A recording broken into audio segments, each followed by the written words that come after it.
Hey, thanks for watching this channel. We're back on the Camaro and it's going to be a big win today. Obviously, we passed the threshold of tearing down and getting things ready to start put back together, and we're putting it back together again. If you watched the last one, we did the trunk lid, trunk drop-offs, not trunk drop-offs, but the trunk gutters, and got everything squared away there. So now that's ready for body working. The firewall on the front, we need some help. We need some help on this. Obviously, it's been sandblasted and it's coated in a 2K epoxy, but the sandblasting process took all the factory seam sealer out of these seams. And you can look right here. You can see it's an intersection of 3 different panels. There's the outer firewall, there's some sort of an inner thing, and then there's the upper, the balloon assembly. All of that stuff has to be buried back. We have to put that sealer back in place. The good thing about using a media blaster to get rid of it is that it just flies right off of there because it was very weak. We're going to be using a really good seam sealer on this, and we're going to be doing a different project here. If you remember the wrinkly pantyhose episode where we took these terrible looking wrinkles out of the stamping here,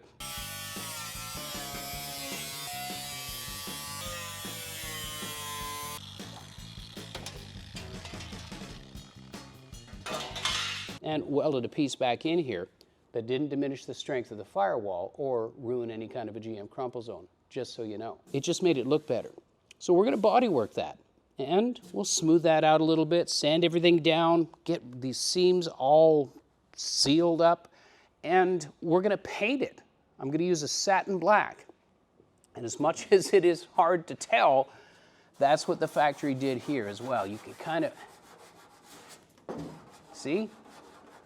Satin black. So what we're going to do is create a foundation for the new satin black paint. So there's some tear down to do.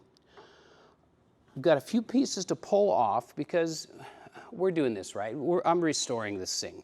This is going to be a nut and bolt restoration. I'm not even going to say that we're fixing this car up anymore, but we're doing it in pieces that are digestible. How's that? So some of the stuff we're going to be working with is stuff you can get pretty much any body shop supply store.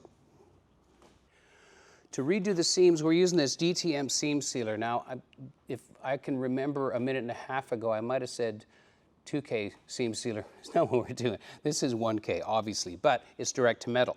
The reason I know it's direct to metal is because right here, it says direct to metal. So just in case we're putting it on any bare metal, we're covered. But it also works extremely well on epoxy. So my recipe of media blasted epoxy, my Pickle-X phosphoric treatment, then the epoxy coating, we're putting a Band-Aid on this thing that's way better than the factory ever did with their lacquer dip. Anyway, the body filler we're going to be using is this stuff. It comes in a foil pack. It's really easy to work down, and we're not body working anything. We're just smoothing things out. This is the hardener that came with it, and we got peel away sheets. For primers, we're using 2K primers.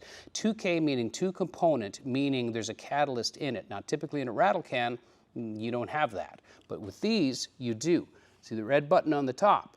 You pop that out and you invert the can, and there's a little plunger here, and when you punch that in, it breaks a seal and it releases a hardener into the can. Then you have a professional body shop product in a rattle can, and you combine that with a sophisticated air cap like this. It's really designed to look like a professional spray gun, and you've got an adjuster, so you can even adjust the width of your pattern on there. It's really a neat animal. If you haven't seen these, you're in for a treat, and if you have, you know exactly what I'm talking about. It just makes the job easier. For a final finish coat, we're going to be using this. This is a satin black from Summit Racing. It's a simple 4-to-1 mix, and it looks great. It's very forgiving, and the fact that we're not in a paint booth here when we're going to paint this means that we're going to get a little bit of dust and stuff in it. With the satin black, it doesn't show it very much. Not that it doesn't happen, it just doesn't show it very much because the gloss on the surface is muted down. We don't see the tiny little imperfections. That said, we're going to spray out here. We're going to create an airflow environment in here, and that's going to be the last step of this project. And it's going to look fantastic. I'm pretty excited about it. This is kind of my wheelhouse. Rear differentials, not so much. as you guys pointed out to me, and you know, that wasn't the end of that story either. We're going to do some more stuff. So my my crush sleeve on the pinion, and the fact that I seated the pants putting the pinion nut on the yoke, I knew it wasn't going to matter that much. And thank you for pointing out that I did it completely wrong. But hey, it's all good. So we're going to get started, and I'm going to jump on that. I'm just going to go through and just kind of look over the seams that I need to seal.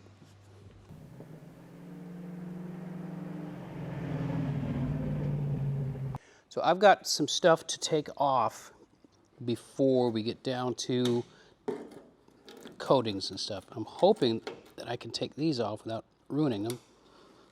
If not, hey, look at that. It's still supple. Okay, good. There's one in a row. So this guy, I know I'm not going to save that. Ha! Shame on me. Got rid of that one. Silly sucker. And I know there's a bunch of these on the other side. Maybe.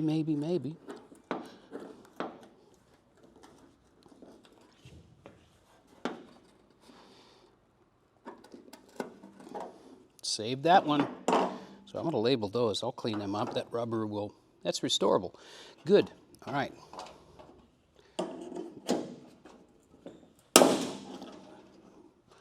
Just about beamed the camera guy with that. Sorry. I'm going to pull this wiper transmission out.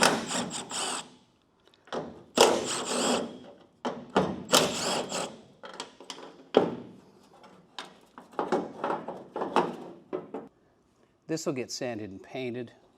It doesn't really need restored. We'll put a nice lube on all the moving parts.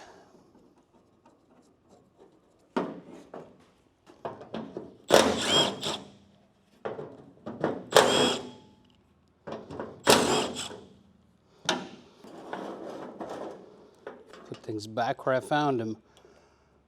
Otherwise, we can't have nice things.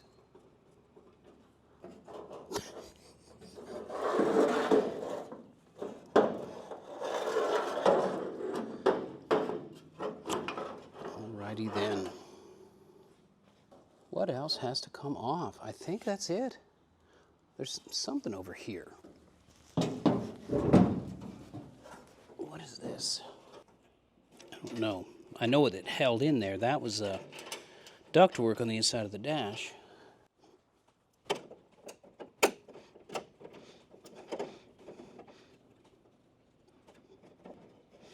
You know what I like? I like being almost done with something, and then you run into just a little piece that reminds you that you're not.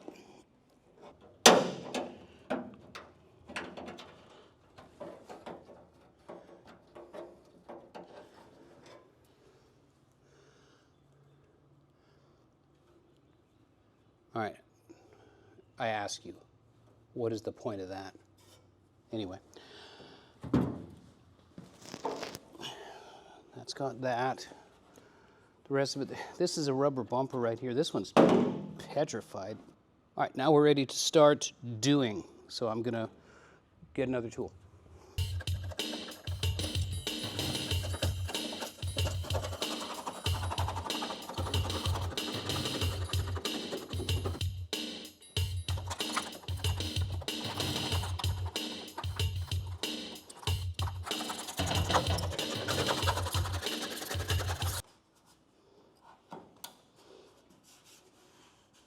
Well, most of it's gone.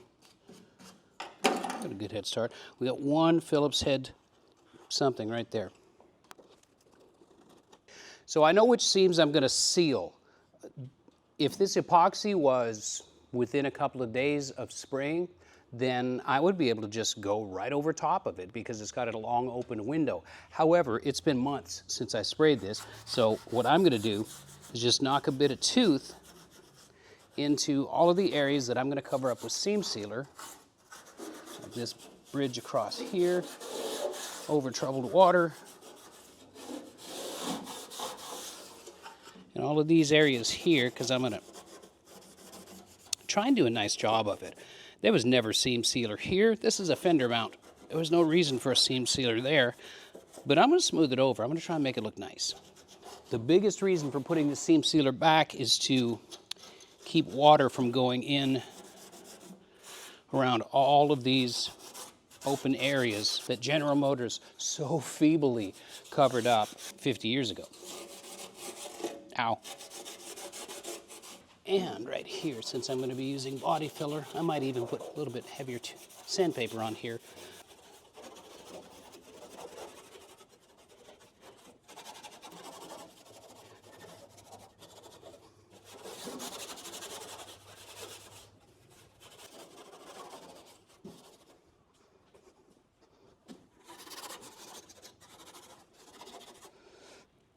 I think that's got it. Oh, there's some areas like that. See that? I don't know if you can see that or not. That is an evil, evil spot weld.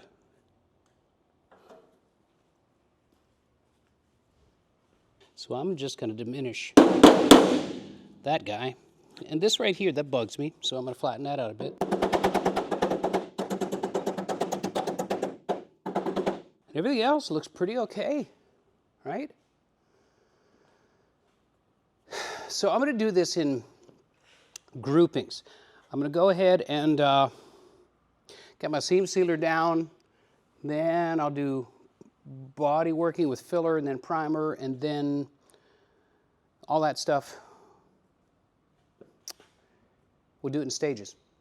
I'm going to scratch that a little bit harder. We're going to hit it with 180. Just to give it a bit more tooth. And I actually saw some pinholes on the inside of this, so when I run my seam sealer, I'm going to run a bead on the inside of this patch also, so that I know that I don't have any moisture coming through into that layer of body filler. Just want to be thorough. All right, now I'm going to do something that I've never been able to do in this shop. I'm going to get my air hose and blow the dust out.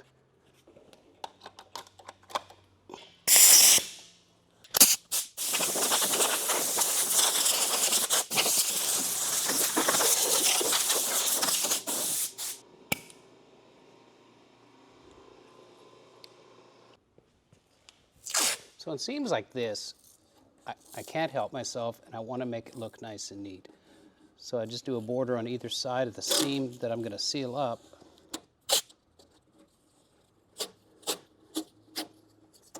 And that way, I don't have to be particularly tidy with my sealer application. And I can get a nice bead, I can smooth it down, then I pull the tape off and I get a nice edge. Things like this, I don't know that I have to tape this up, but if nothing else, it's going to remind me where to seal.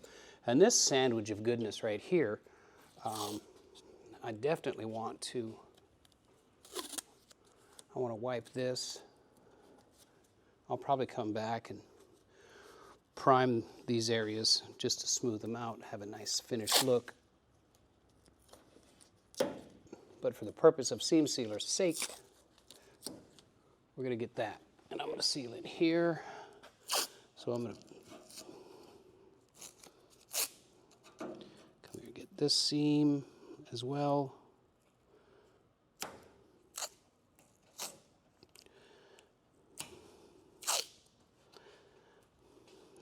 That's all underneath the windshield. I'm just going to glob it in there. That'll be fine. But here, I want it to look nice, and especially along here.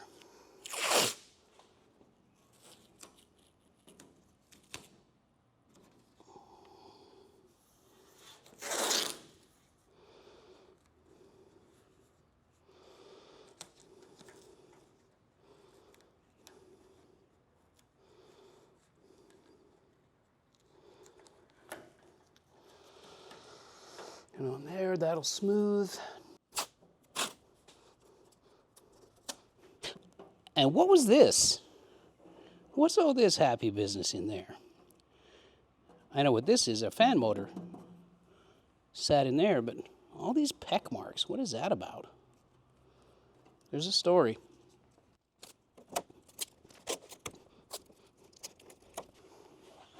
Ow. With a little death point kicking up. How do I find it again? Oh, there it is.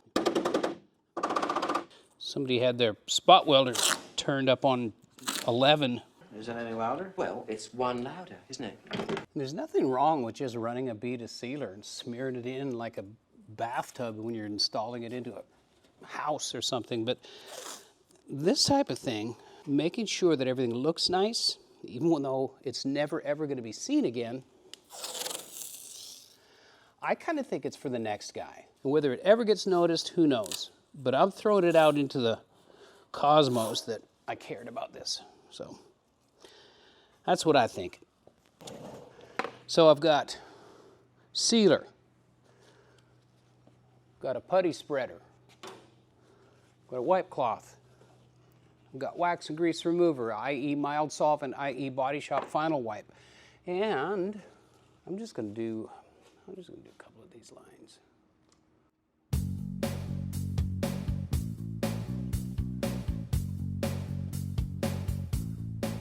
This looks really nice, really nice. I'm doing an excellent job here. All right, so I'm not going to get too far ahead of myself. I'm going to do this in zones.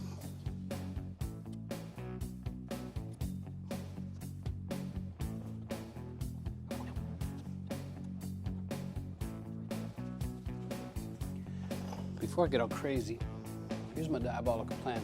All right, see this place right in here? Take that, just a little bit of the solvent, and throw that on the ground. Smooth that. The solvent's still wet.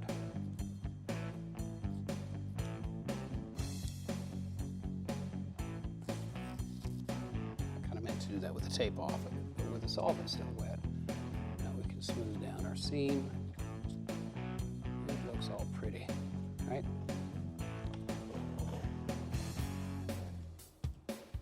All right, stop touching it. On these big guys back here, they're a little more fun to do.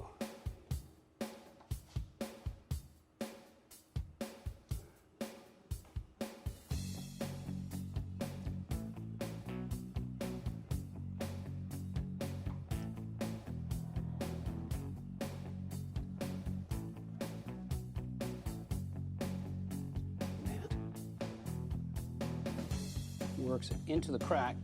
I said crack. And it makes it look pretty.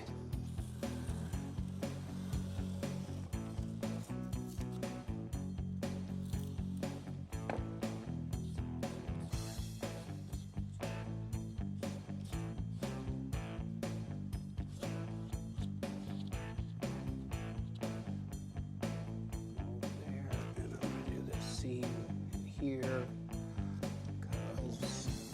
Pretty important.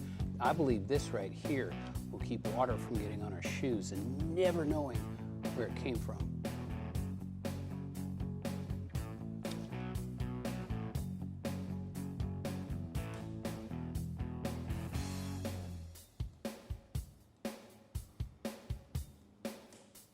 That's easy right there.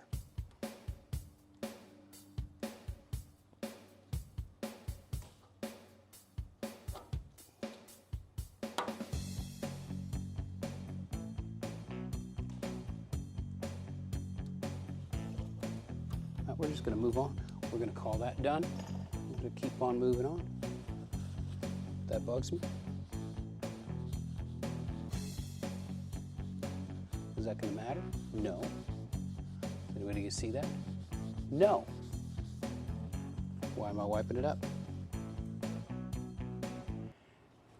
It's a sickness.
So it took exactly 1.2 tubes of seam sealer to do my firewall project. And the 0.2 is probably because I got this stuff on everything. I mean, my screwdrivers, the handle, see? See? If you're gonna clean it up, do it right away.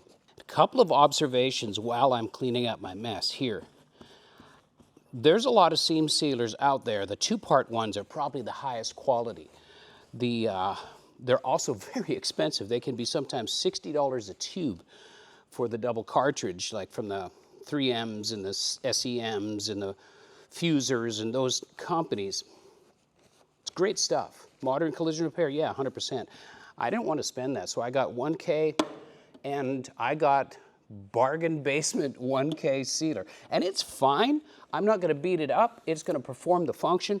But my little trick with smoothing it out with the mild solvent didn't really work as well as I had hoped. Let's take a look. So seams like this right here, it doesn't look great. I like them smeared down a little flatter than that. Well, this right here, that can go away. Those seams there. Does it matter at this point? Kind of no, it doesn't. That's all going to be hidden, and it's all going to be buried under a nice coat of satin black paint, which hides a lot of sins. I am proud of this seam up here, though. This is the most important one. This top seam on the balloon, that's where a lot of your water leaks come in, and when it rains on your feet and makes you sad, that's kind of where it's coming from. So I wanted to do a good job on there, and ironically, it flattened out pretty nicely. The rest of them, they're fine. It's going to be good. So kind of you get what you pay for. This is going to be miles better than the stuff that GM put on it. It's actually a better technology seam sealer, but it didn't look as pretty as I wanted it to. But function, yes. All right, so now while that's drying, because it's going to be drying for a while, to get it super firm and cured, I would have to read, and I don't have glasses that strong. But while that's drying, we can do some body filler, right? Because we got a bond of this, and I want to make sure and stay off of my VINs, and I've got another couple of places to use filler. So we're going to do around my little pantyhose patch and this guy right here. So this place right here is where I did my patch. Obviously, I'm going to use some filler in there because we may see that through the windshield, and it caved in on me anyway. It's a good repair, but it's just not pretty.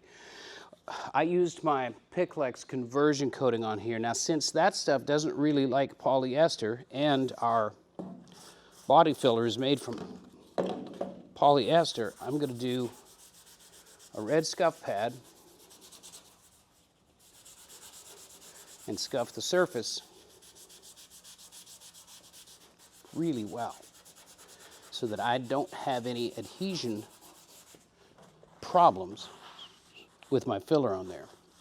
And I'm actually going to feather that out, put a little bit heavier tooth in there, but that should satisfy the chemistry. I might get some 180 and make a deeper scratch in there because I'm going to feather it out into here, and yeah, it just needs a little more grit tooth.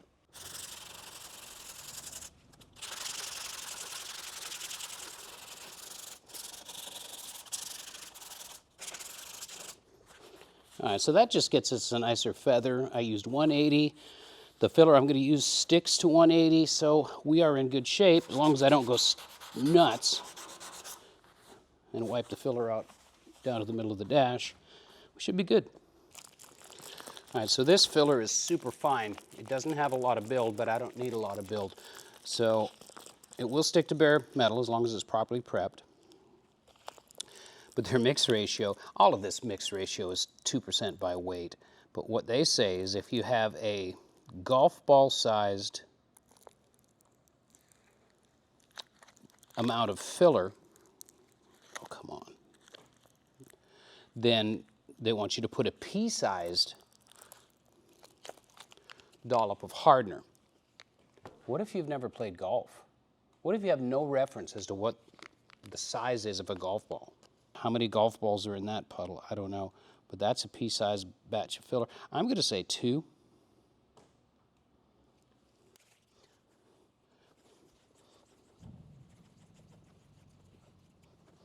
There's not a lot of chance of pinholes with this product because it's so creamy.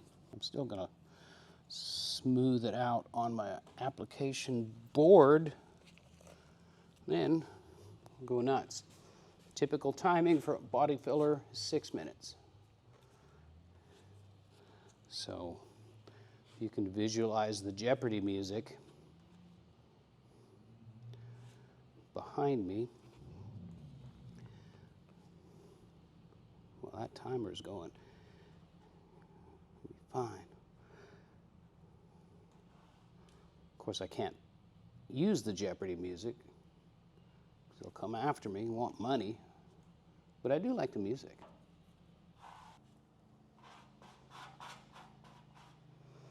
All right, so we're going to roll with that. We'll see what the heck happens with that.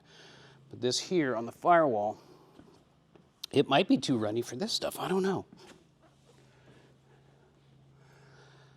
I might have to do a couple of different applications.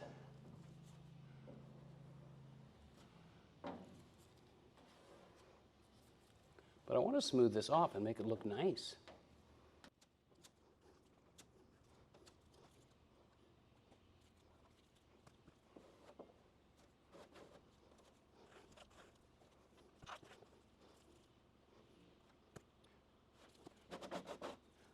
And this literally looks like the Braille application of body filler, but hey, I'm going to have to do a couple of applications of this. So we'll work this down here, right there. When your body filler starts to do that and look grainy, even this creamy stuff, yeah, you're done.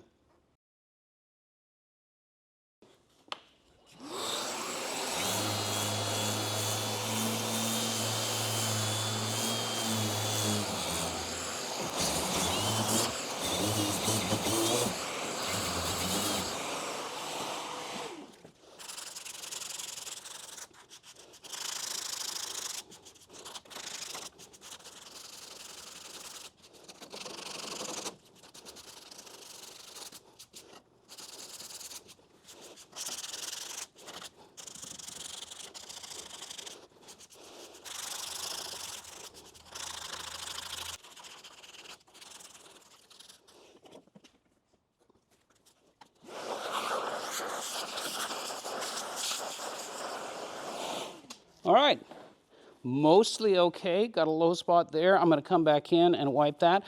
Filler's blended in for the most part. I might add a little bit more there. Anyway, well, whatever. That's working out. I just got to get another quick wipe on there. Just tidied up around the outside edges. All the body work I did around here. That's just stupid tacks. I got crazy with my wipe out there and I got all, whatever. We're going to prime it anyway. The vacuum part is nice. I like the vacuum part because it keeps a whole lot of airborne dust out of every other thing that I've got cooking around here.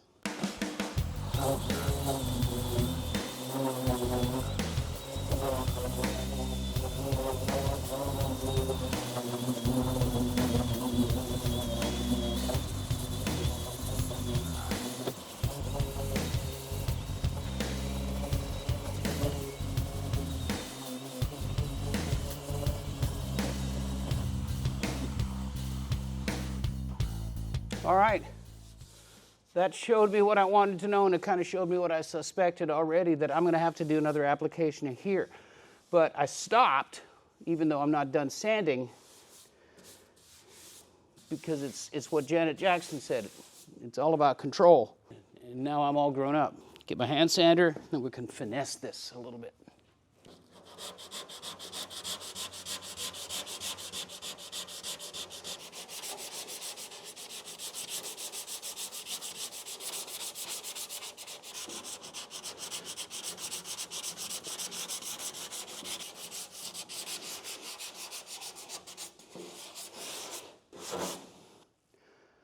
Another application, I'm going to use the same stuff. I was thinking about switching fillers just because that stuff is so freaking runny, but I love how it works down. It's super super easy to work down.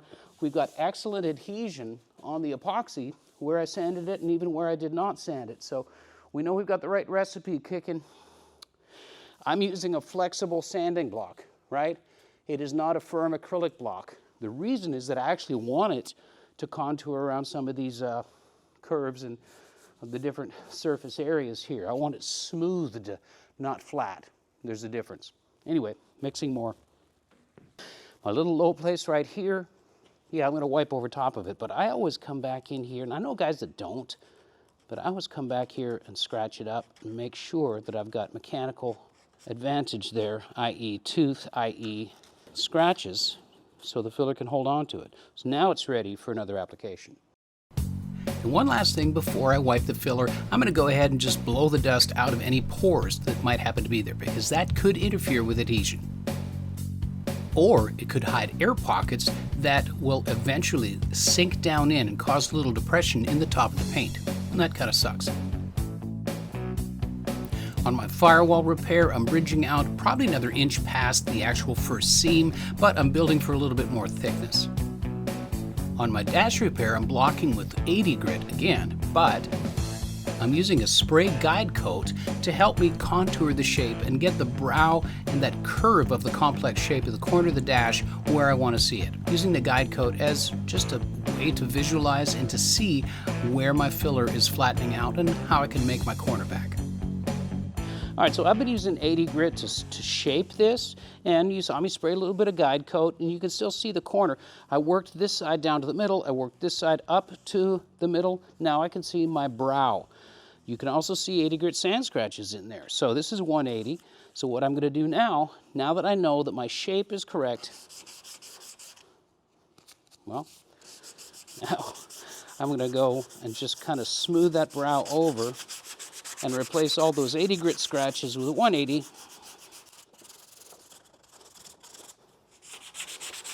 And I'll make sure everything's feathered out into the surrounding surface.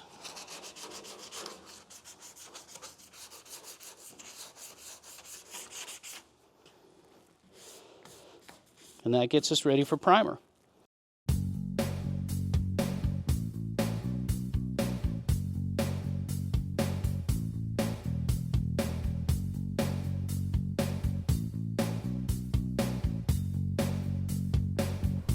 Firewall, being a flatter area, was actually much easier to repair with the DA.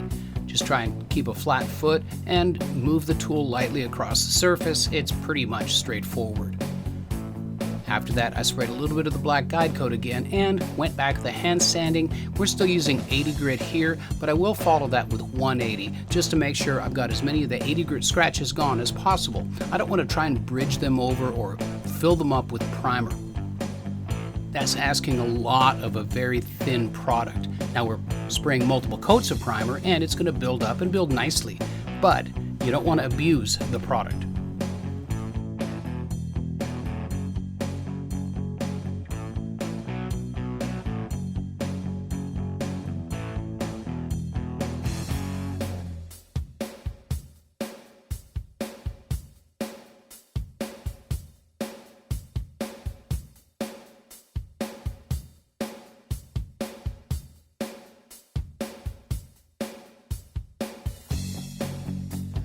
So everything's smoothed out nicely. It's all feathered in nicely. It feels pretty good to the hand, and it's still just caked up with 80 grit scratches. So I've got a new piece of 180 on here.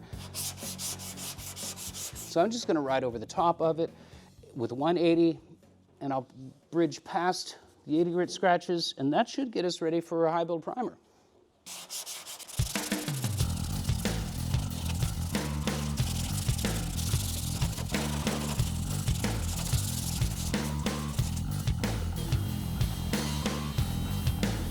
With the repairs blocked down and being satisfied with them, I loaded up the DA with 180. Now I'm just gliding over the top, trying to expose any weird spots in the dash, since this is actually all going to be visible. I don't care if there's other wrinkles on the cowling or on the firewall. That's just par for the course, unless we're going full custom and smooth, and we're not. But we're going to be able to see this dash through the windshield, and it needs to actually look good. Now, I'm pretty sure GM used a single-stage enamel or even a lacquer on some of these interior panels, since it blows off really quick. And it was thin enough to kind of allow some moisture through it. So I was running into a bit of mild surface rust just at the top of the paint on a few places. Also wanted to get any remaining windshield urethane off of the base, just to make sure that we have a nice clean surface in which to glue our new window in, because yeah, we're gonna have a windshield.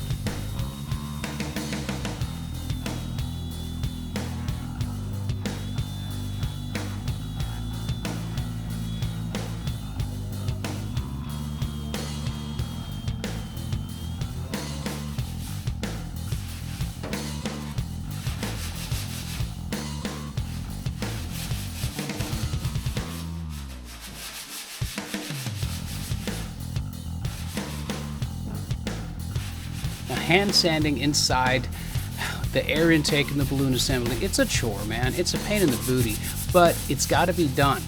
And it's also got to be super clean. So not only am I sanding all the little inconsistencies in the top as far as I can reach inside the air passages that go back into the car to loosen any scale and get rid of any dust and kill any spiders and do all the things, I'm going to be super cleaning that stuff out so it doesn't blow a bunch of crap and have it fall into my wet paint when we finally get to the point of spraying.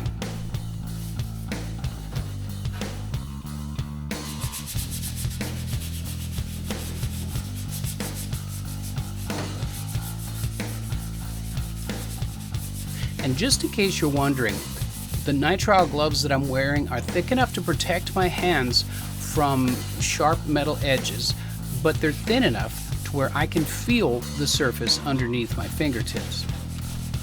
Now, it's pretty important that I get the sensation of the surface underneath my fingers. That's why I wear the thin gloves. But it's also important to me to not leave any more of my epidermis, DNA, blood, or sweat on the surface as humanly possible. I've given enough of my body parts to this car.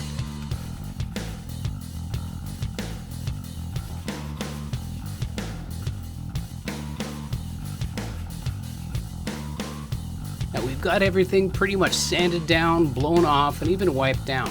And you're going to notice that I got another piece of bodywork right up on the top of the dash. I found a dent there, and I would be remiss to not fix it. So I just did it without the camera rolling, but basically the same little bit of skim coat of a filler and block it, and then we're ready to go.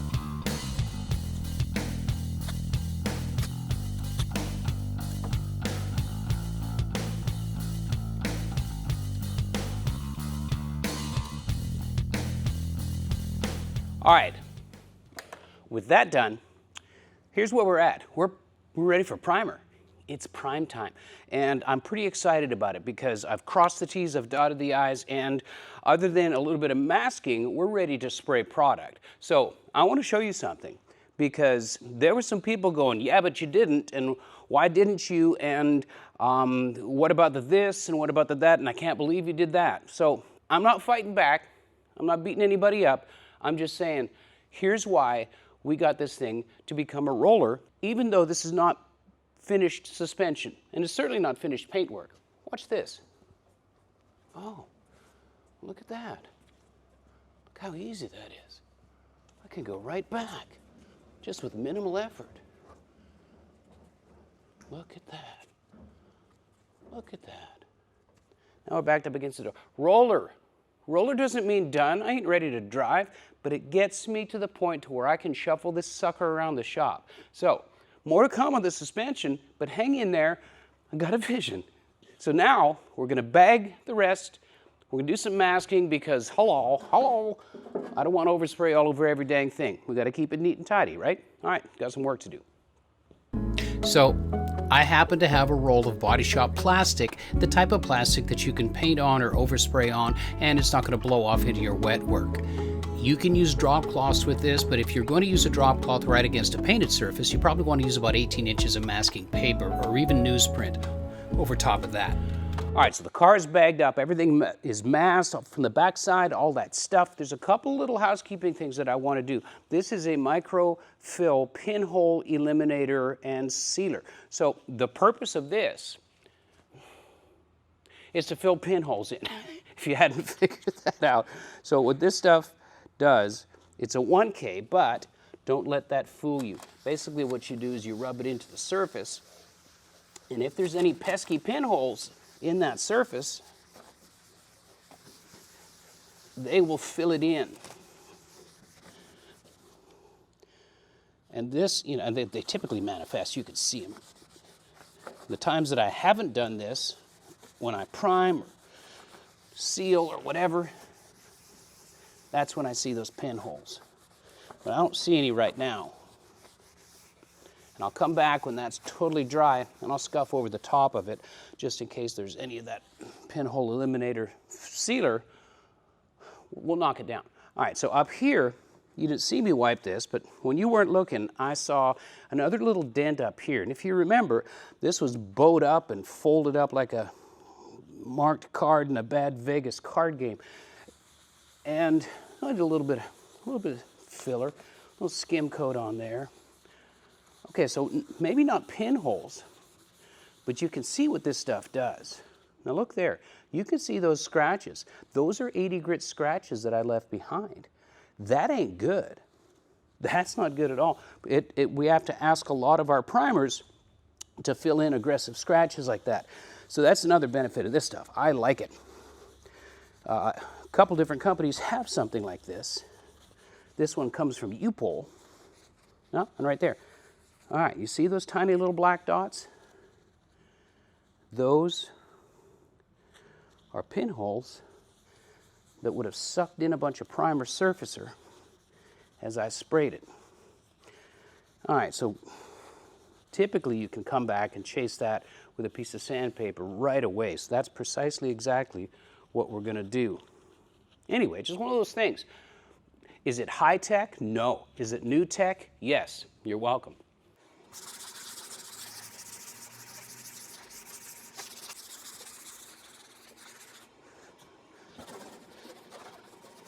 I'm just going to knock a little bit of tooth into the rest of this sealer. Just want to make sure. And I've already scuffed all of this stuff. Anywhere it looks shiny, I'm just going to knock it, give it a kiss and a promise.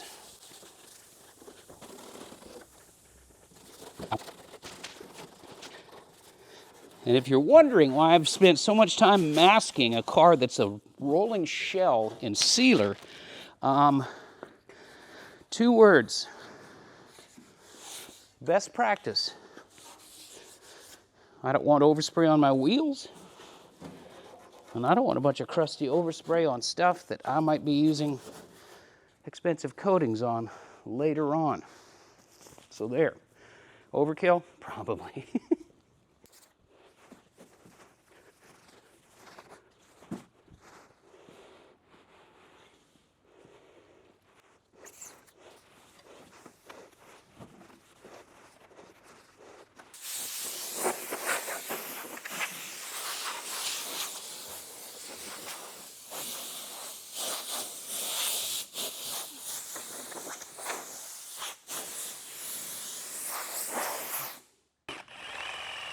The SprayMax Rapid Primer Filler is a true 2K product, meaning that it's got a catalyst mixed in with the body of the primer itself.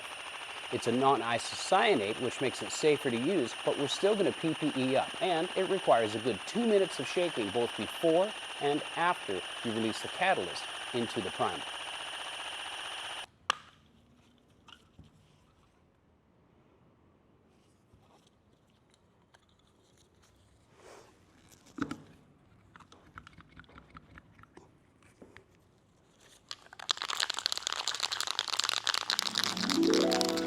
Were Gilligan and the skipper really first mates? And what does that mean? And what about Mrs. Howell? She's a very attractive woman. Very conservative. Kind of sexy. And that boat, they could have fixed that boat. They could have fixed that boat 100 times and just floated on back. I think they wanted to stay there.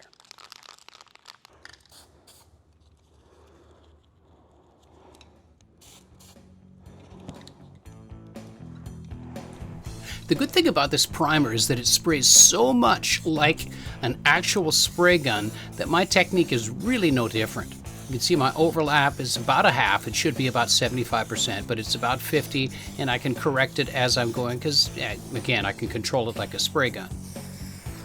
It comes out pretty hot, and I'm doing full wet coats on all the surfaces.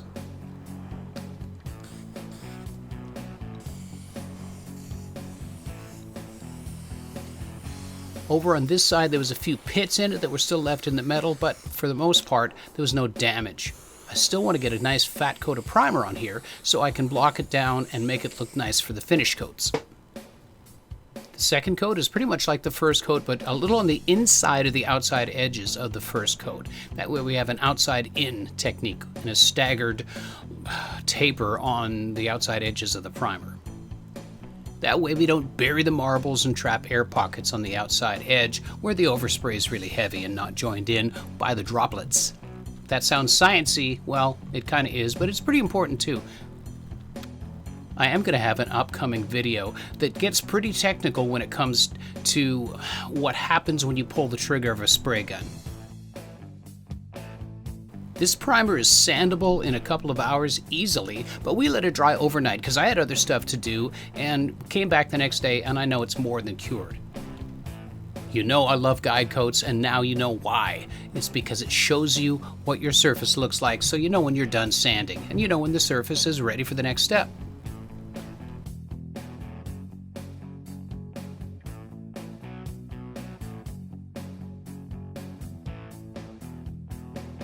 In case I forgot to say it, I'm using 320 grit. 320 is fine enough so that the sanding scratches won't come through the top of the paint, even though we're putting 2 coats on it.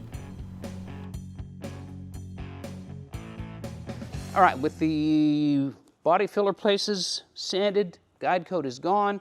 I'm just gonna hit it with a red pad and get the rest of it, just knock a bit of tooth into it. Won't get the dust off of it.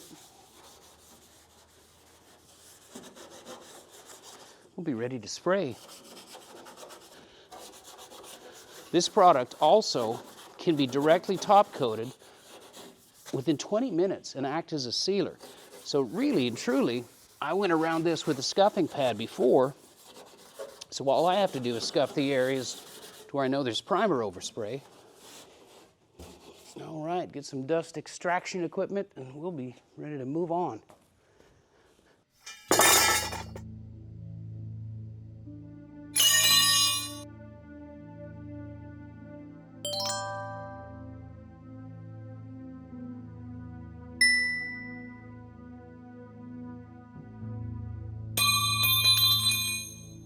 All right, I'm going to final wipe and then tack off. I had my other wiping towel a little bit damp, but this is my wax and grease remover. This is the last step. I'm going to tack it after this also, but this is the last surface cleaning.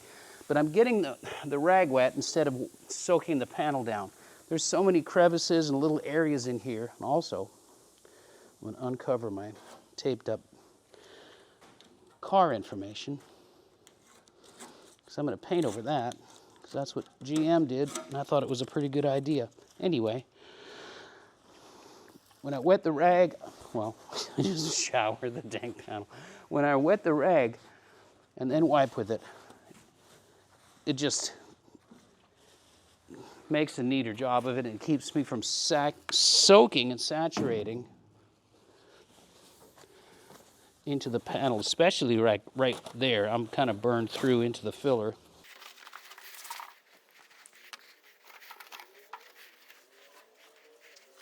And I'm literally going to tack off while blowing this surface down with my spray gun. That's going to be the very last thing I do before I shoot the paint.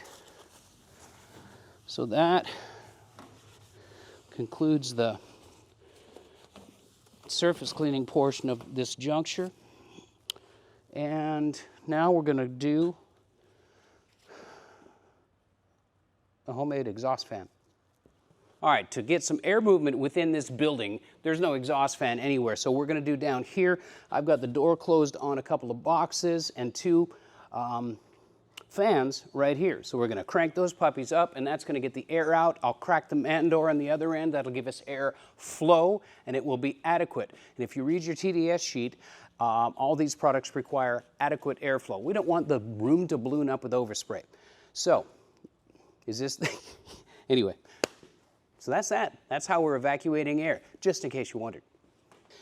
So I'm using a Summit Racing Hot Rod Black urethane. It's a single stage, has a 4-to-1 mix ratio, and I'm going to use a slow, high temperature solvent because it's close to 90 degrees today. So the 4-to-1 mix ratio is going to be here. I've got my numbers partitioned off, and we're going to mix. And you can't see the numbers because they're backwards because these mixing cups have them where I can read them, so you don't have to. All right, so there's up to the 4, but you can see my marker divisions. That's 4 parts.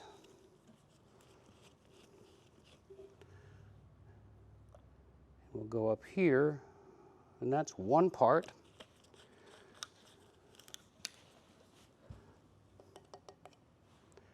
We'll blend that for a couple of minutes. While I'm doing that, let's talk about the spray gun. This is a SATA 4400B HVLP. It's got a 1.0 fluid tip. It's a really tiny orifice. Gun settings are wide open, full fan, full fluid. And I've got an air gauge on the back side. And this is kind of exciting because it's the first paint job I'm going to do with my new Eastwood scroll compressor. And we'll see how she does. Spoiler alert, this requires about 6 CFM. That one delivers 12.7. I've got tons of compressor. So I'll be suiting up with a mask,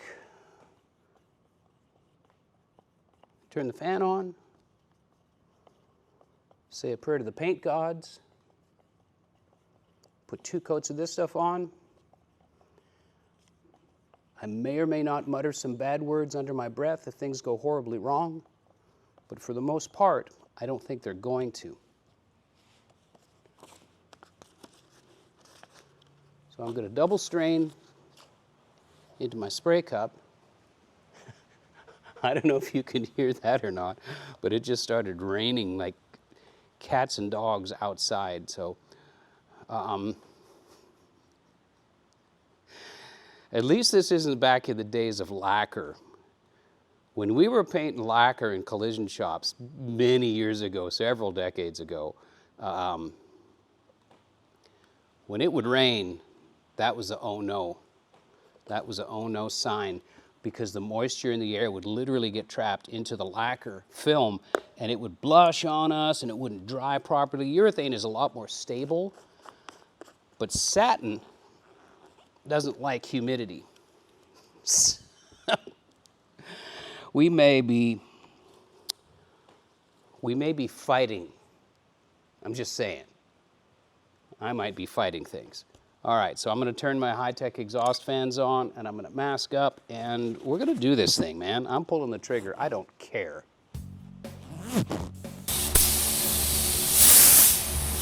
After setting my spray pattern, I started in on a couple of different things. It looks like I'm just blowing paint randomly. What I'm doing is blowing a layer of overspray onto the plastic. That's going to keep a little bit of the dust down if it happens to be sitting on there. Now I'm starting on the opposite side and working my way over, outside the balloon assembly and down into the details.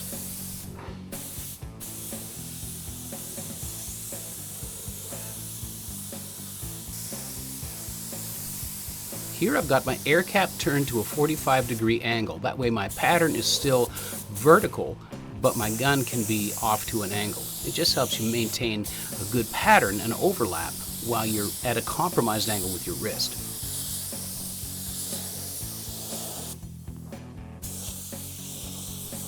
Now, rather than go push-pull from one side to the other on all of the panels, I wanted to get the firewall done first as one big flat panel, just in case there was some weird stuff that happened with my overlapping and the way that the sheen reflects on a satin paint.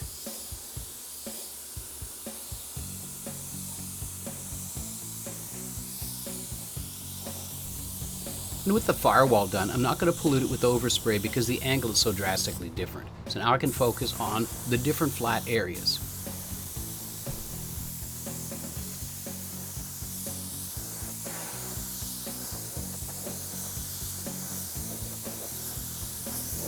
And the reason I chose such a small gun was that I was hoping to keep the overspray down and make the job a little bit easier since I don't have a really great airflow environment. I'm not in a booth. Hello.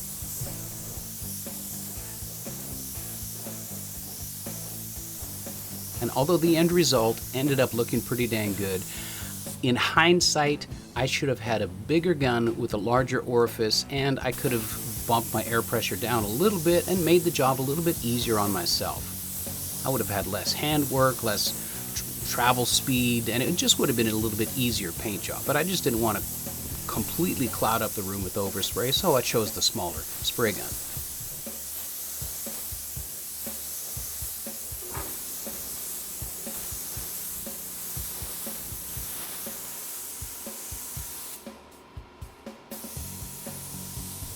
Right about this time, I was starting to get my legs, starting to feel pretty good about things, and I felt like I had a good handle on what to do for the next coat.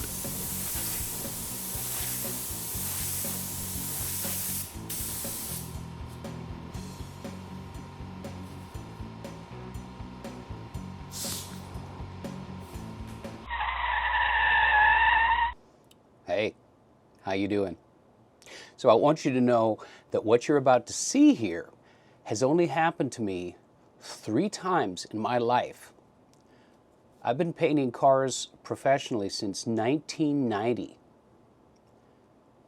3 times. And only twice when I was actually painting.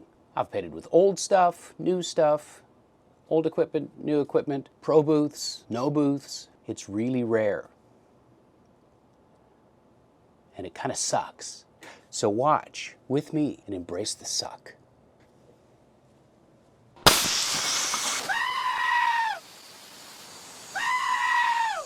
Yes, exactly what it looked like just happened. The air hose coupler blew off the end of the air hose.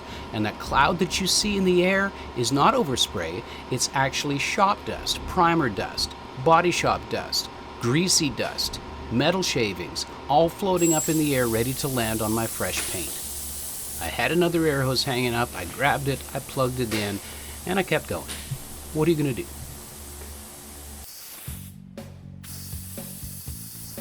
Now you might be thinking, stop, take a look at it, fix it, see if you can wipe the dust out of it. Here's the reality with single stage paint. There's no chance of wiping it in between coats. It's too wet. And with the satin finish, there's no chance of any surface correction either. So, like I said, what are you going to do? Well, here's what I'm going to do. I know for certain that without a full coat of paint, I can't even properly sand this down and repaint it without enough of a film build to actually do a sanding and repainting job on top of. If it's too thin, you could risk lifting. The other thing that I know is that single stage satin paint is very forgiving. I said this right at the head. So I'm kind of counting on the fact that maybe some of the micro dust, I can fill it in or bury it with my second coat. Either way, unlike with a base coat clear coat system, with a single stage, satin or gloss, once you pull the trigger, you are committed, you are bound to finish the process, and then you can stop and assess and see what the heck is happening after the film is dry. So despite what my gut told me, I finished the freaking paint job.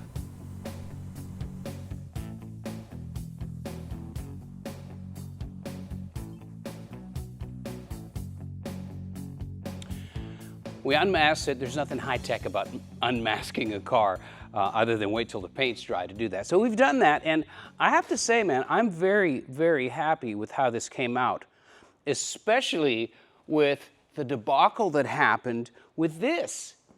My air hose literally un-air hosed, and the coupler came loose, and it super snaked on the dirty floor, and it threw up a big pile of dust in single stage paint that I can't do surface correction on. So that just shows you that stuff happens, man. The struggle is real. The good news is that I can see a little bit of dirt here and there. Satin paint is very forgiving, just like I said right off the head, and it's going to be fine. I'm not going to do anything. I'm not sanding it and respraying it. There's no need. It looks good. So a couple of observations. These spot welds, I'm going to say a guy did those and not a programmed sequence of resistance welds, because they're pretty random. And I didn't know that until after we put a coating on it that it can actually give us some feedback. The other thing is this right here. I'm happy with that. It doesn't look custom. It just looks better than the original. And yeah, I'm stoked with that. We have a firewall plate coming here. I am putting air conditioning back in this car. This car was born with air conditioning, and it's going to carry on with air conditioning. I'm using a vintage air setup. I've used vintage air in most of my projects that I do. It's a great system, and it's absolutely reliable. Vintage air has a plate that goes over top of this, because everything they have is here, doesn't stick out. Much better looking. That didn't come in the brown truck soon enough for us to paint it with, you know, along with this. So anyway, what else was I going to say? Oh, yeah. So I mentioned it in the video, but I turned my spray gun down to a round cone and backed the pressure off a little bit, and I sprayed down here in the balloon, because I prepped those areas as well. And that puts a nice coat of paint down in here and is going to give us excellent corrosion resistance, better corrosion resistance than the factory gave. So I'm happy with that, happy to pass that on. And, you know, my VIN tags, the VIN tag here, I can still read the numbers and characters. The ID plate right here is still here. The original fasteners are still intact. I haven't moved anything. I'm happy that I haven't had to move any stuff. Now I'll sleep better at night. What else was I going to say? Okay, so I think we've got about $100 into this project.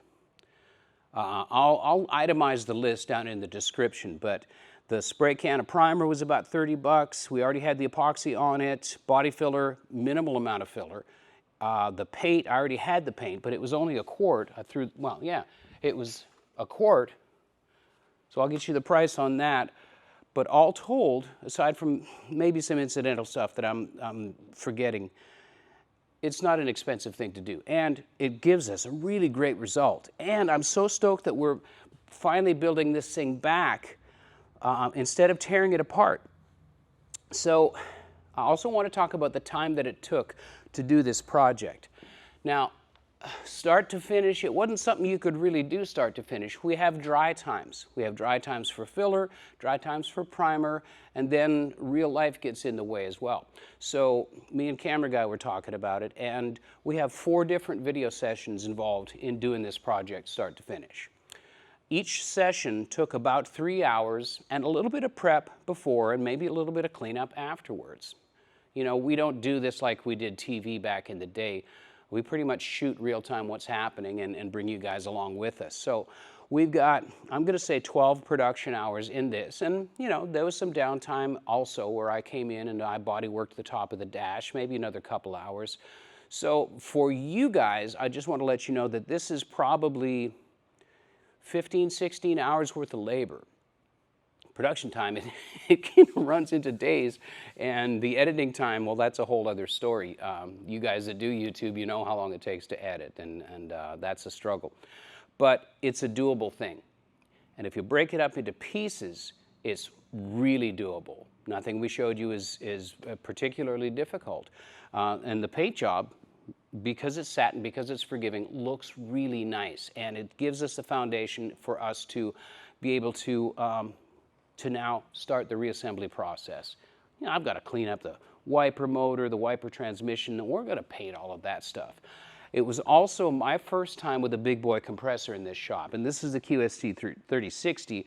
I've got a video coming out talking about this thing. I am super impressed with this compressor. I plugged it in, I jammed an air hose into it, and I painted this project. and the air was super clean and super dry. Now, am I going to get a filtration system? Sure. Is there a moisture separator on here? Sure. But this thing, despite its small size, works circles around that project and the demand for it. So this thing barely cycled on and off. I'm super happy with this, and this was the machine that I've had my eye on for a while, and I've finally invested in it, and I'm really, really happy with it. So anyway, that's pretty much it. So I want to stop, and I want to say thank you for proving to me that this is not just a concept, this YouTube channel, that I can finally kind of realize that you guys are in here with us, and I appreciate you. It doesn't make me not appreciate anybody, but it gives me the confidence to move forward that maybe we're on the right track. So I want to say thanks, and I want to say thanks for helping support the channel, and you know, we've been blown away with the popularity of the t-shirts, so thanks for that too. And I've even had guys make comments that they're going to be sad when this Camaro project's done. Well, guess what? We're going to keep on doing cool projects like this. It may not be a Camaro, but it's going to be a neat project. I've got some stuff on deck. And the more we grow, the more we're going to do. So thanks for watching. Thanks for subscribing. And thanks for being a part of this Paintucation channel. And there's more to come, and it only gets better from here. So we'll see you next week.